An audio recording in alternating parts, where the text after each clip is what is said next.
Welcome back to Long Box Diving, where we explore comics and story arcs pulled from the long box. And it is new comic book day, and it's really a pretty big week for me. I got a big sack of stuff here. But before we start, you see my new decor. Wife got me a Christmas gift, some bookcases, and we're going to get some stands for the comics. So I got just some placeholders right now, but we'll get some good stuff up there at some point.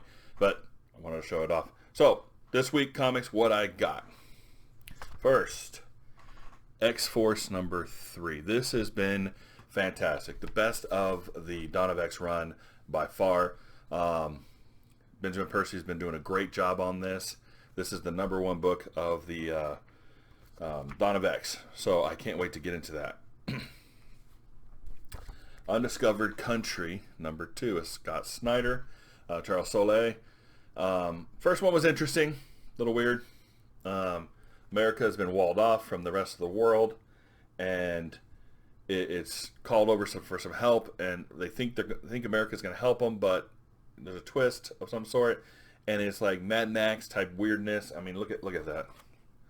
Look at Uncle Sam. I mean, that's just crazy. All right, so it was good, and we'll see if it keeps up.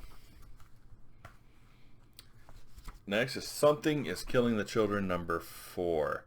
This has been interesting, but to me, if something doesn't pick up in this issue, it's going to be off the pull list. I mean, it's interesting, but after the first issue, I didn't see a lot of action. It was just a lot of conversation, blah, blah, blah. No, I want the scariness. I want the killing the monsters. That's what I want to see in it.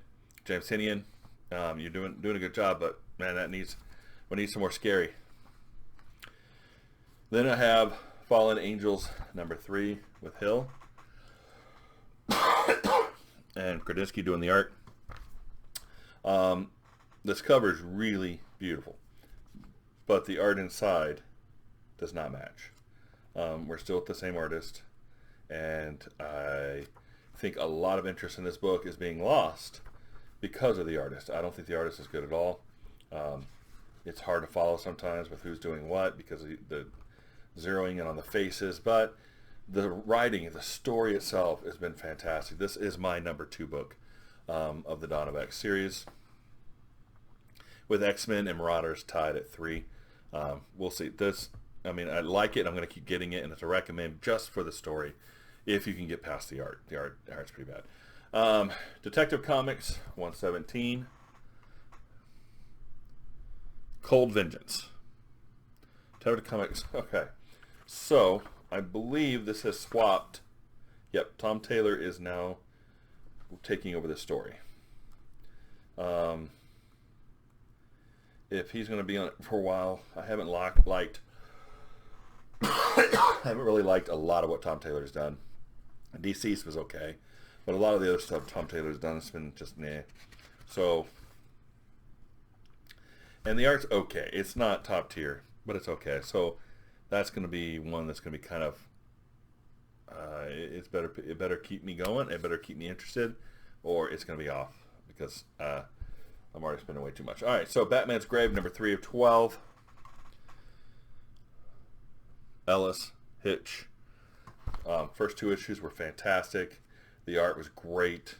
So, this, if it keeps going in this vein, it's just going to keep going and get more and more interesting. That'll be great. So, next is Sean Murphy and Batman Curse of the White Knight, book 5.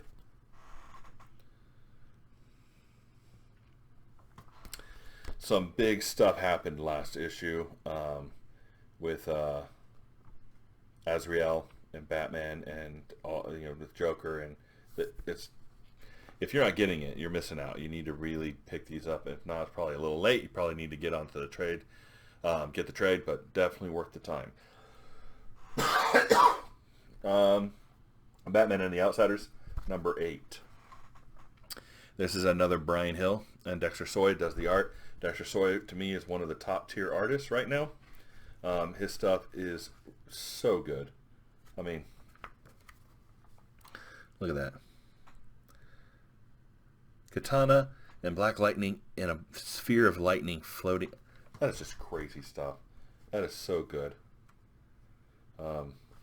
So this is good. Hill's doing a great job on this. Dexter Soy, top tier artist. It's definitely a recommend on Batman and the Outsiders.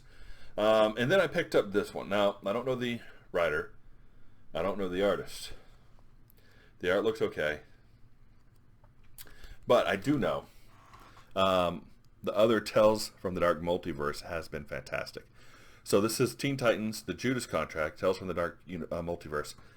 This should be really, really good. The others were really good. The Death of Superman, wasn't able to get that one, but I got the White Light, Darkest Day, whatever it was, and a couple of the others. They were fantastic. So, excuse me. If you can get this, pick it up, because these have been fantastic, and hopefully this is just as good as the others.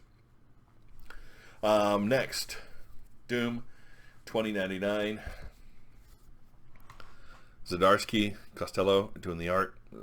Chip Zdarsky has been doing a killer job on Daredevil and Invaders.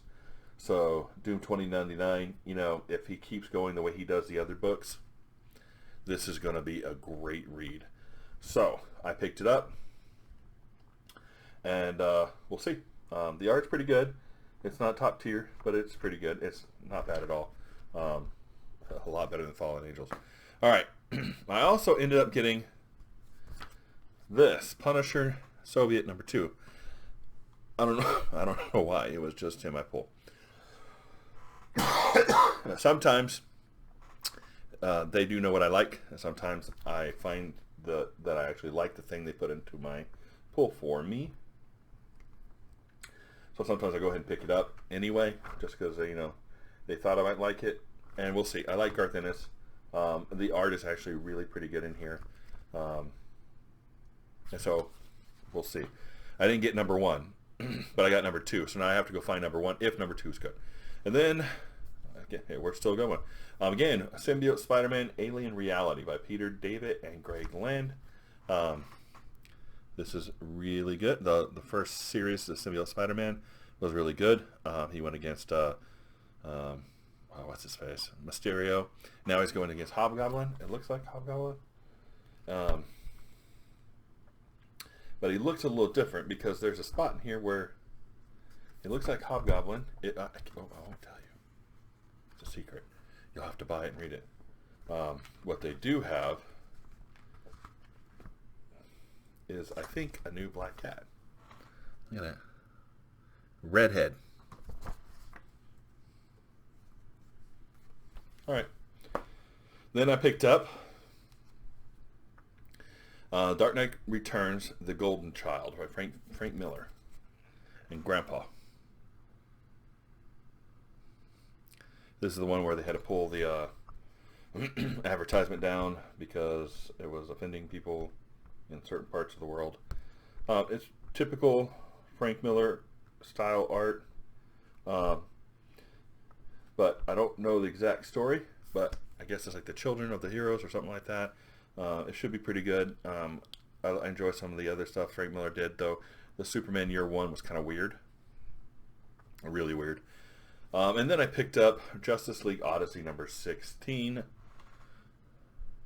and a new hero, Gamma Knife. Now, I dropped Odyssey a little while ago because it was just dragging, and I was having a hard time keeping up with it with 3 different Justice Leagues, and it just seemed like he was out there on his own. But with the first appearance of somebody, I figured I gotta go ahead and grab it, just in case it was any good, and we'll see. I don't know yet. I might review it this week. We'll see. Now this was my pull for the week. It was a really big week. I don't know if I'll get all of them reviewed, but I'll get a lot of them reviewed. And it's just, I can't wait to dig into these because some of these look really good. But that's it for this week. If you liked and enjoyed this, please like and subscribe, and we'll see you next time here in the Long Box.